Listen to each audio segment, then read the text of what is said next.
Hello and welcome today to our webinar, Introductions to Origins of Beer Flavors and Styles, sponsored by Oregon State's Brewing Science Program and Oregon State's Professional and Continuing Ed Unit.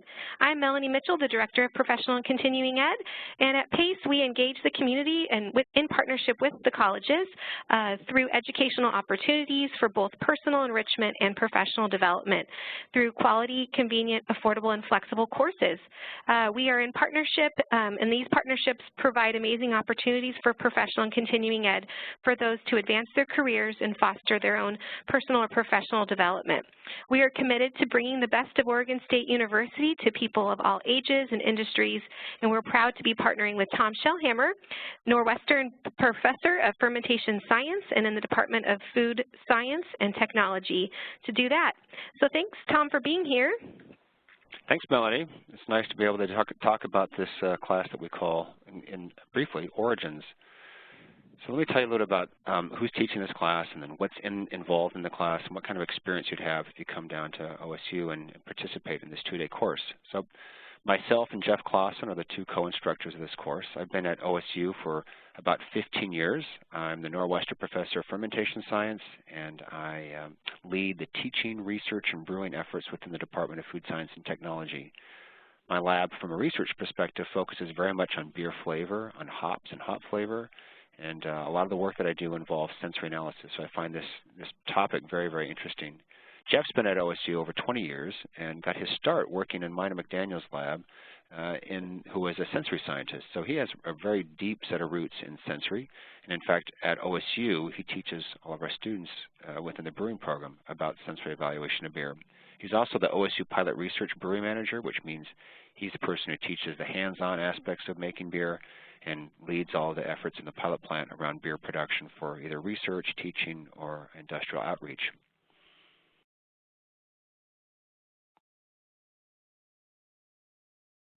So right now, in this time and place in the United States, we've got more breweries than we've ever had before, and it presents a really interesting opportunity and interesting challenge for people who are interested in beer.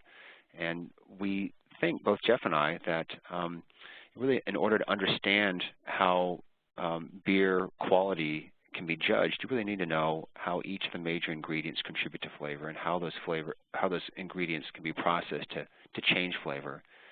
We also believe that sensory evaluation is not necessarily an innate thing that humans can do. Some can do it well, but in many people they can't. The nice thing is that it can be learned, and this course really builds a foundation for being able to deconstruct flavor, identify and describe flavors, and these are the first steps for assessing beer quality.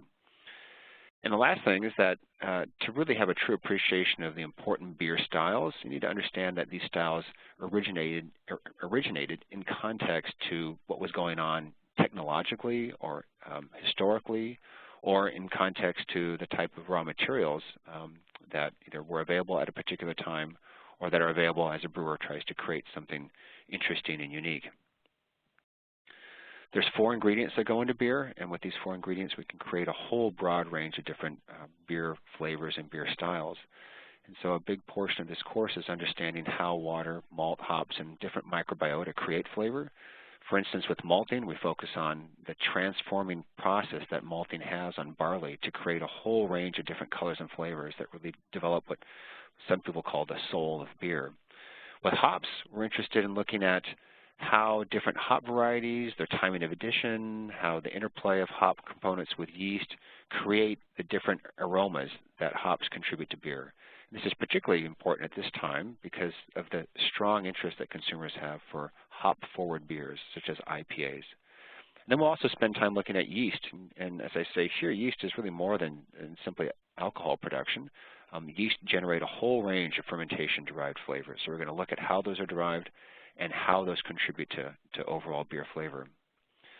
The course runs over 2 days, and the first day we're going to start probably around 10 in the morning. This will give people who would like to drive down from Portland that morning a chance to get here, and we'll run till about 6 or 7 in the early evening.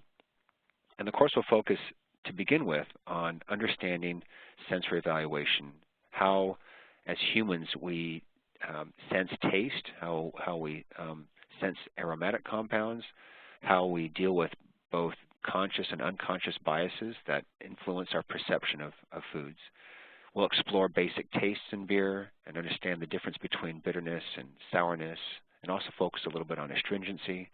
And then we'll guide you through descriptive analysis, which is a sensory technique for deconstructing beer flavor, scaling different aromatic components, and getting an understanding of which components really drive flavor and how these individual components work together.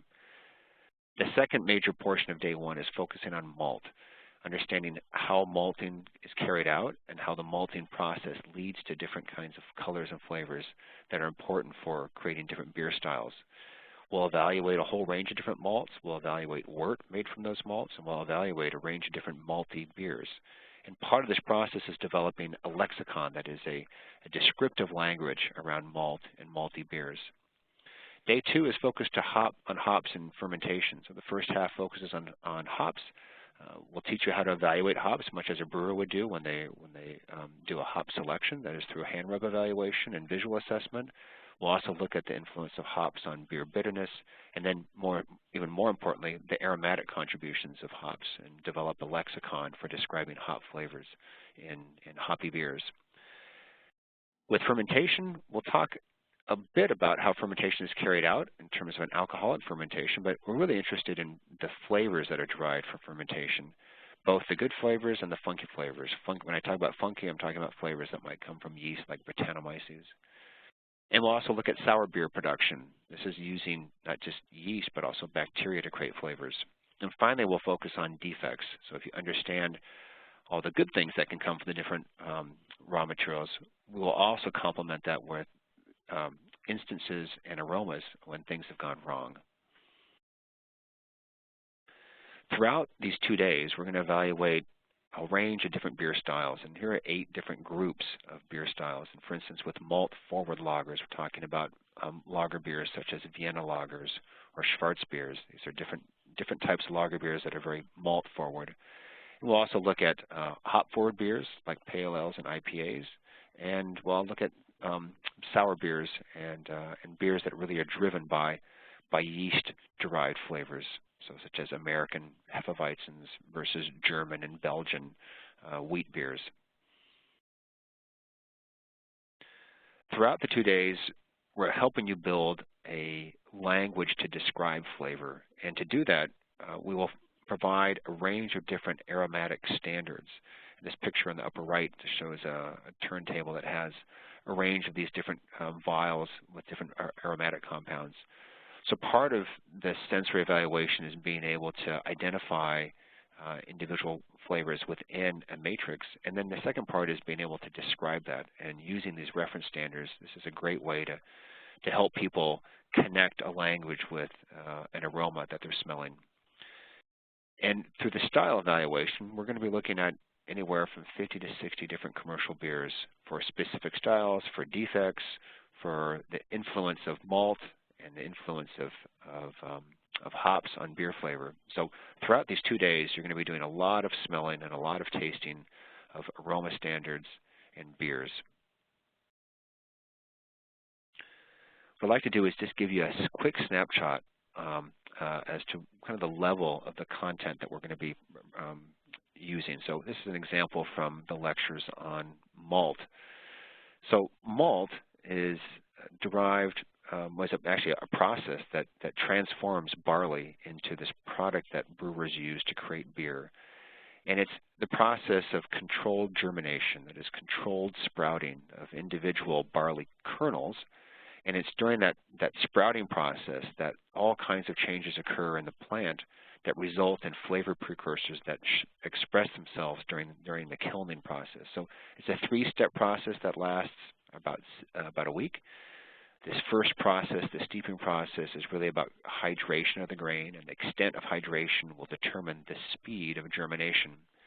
The germination process is where there's really the major modification that's going on in the barley kernel. It's transforming barley from what was once barley to what will be malt. This is a physical as well as a flavor transformation of these kernels.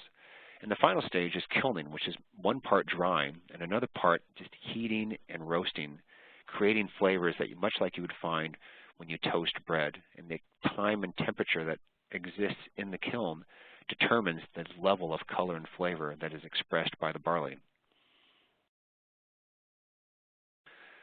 Here's a picture of germination that is taking place over a range of 4 days, and you can see visually that the barley is changing from the standpoint that rootlets are being produced.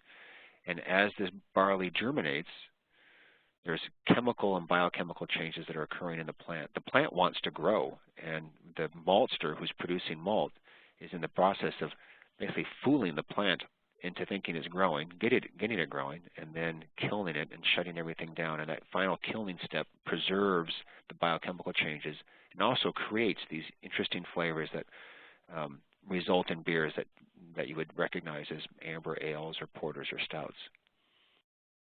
The final process, or the final stage in this malting process is kilning. This is a diagram of the germination and kiln vessel at Great Western Malting up in Vancouver, Washington. Kilning is really where flavor ultimately is produced.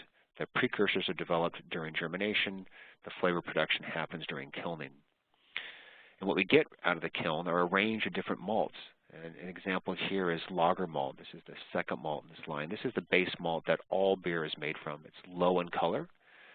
It's got flavors like cereal or DMS, which stands for dimethyl sulfide, which smells like cooked cabbage or canned corn, which I know sounds sort of off-putting at first, and it is when it's at high levels, but at lower levels, it's sort of signature to some lager beer, particularly Germanic-styled lager beers. The greater time in the kiln results in greater increase in color and flavor, and these kind of malts are then used to create ales and dark lagers, for instance, pale ale malt and Vienna malt. With even more time in the kiln, or with a different approach to malting, that is where we could potentially stew the green malt and get under warm temperatures and really accelerate some of these biochemical changes, we can create a whole range of different types of malts. For instance, crystal malt. This is a malt that has flavors that are like toffee or even burnt that are used in ambers and in some red beers. This is a different type of malting process and results in an entirely different type of flavors. On the other end is a malt that is called Carapils, which is very, very light and has some interesting properties in terms of mouthfeel and foam. So we'll talk about how these malts are made. We'll talk about how they're blended in during the brewing process to achieve finished beers that you would recognize as ambers or porters or stouts.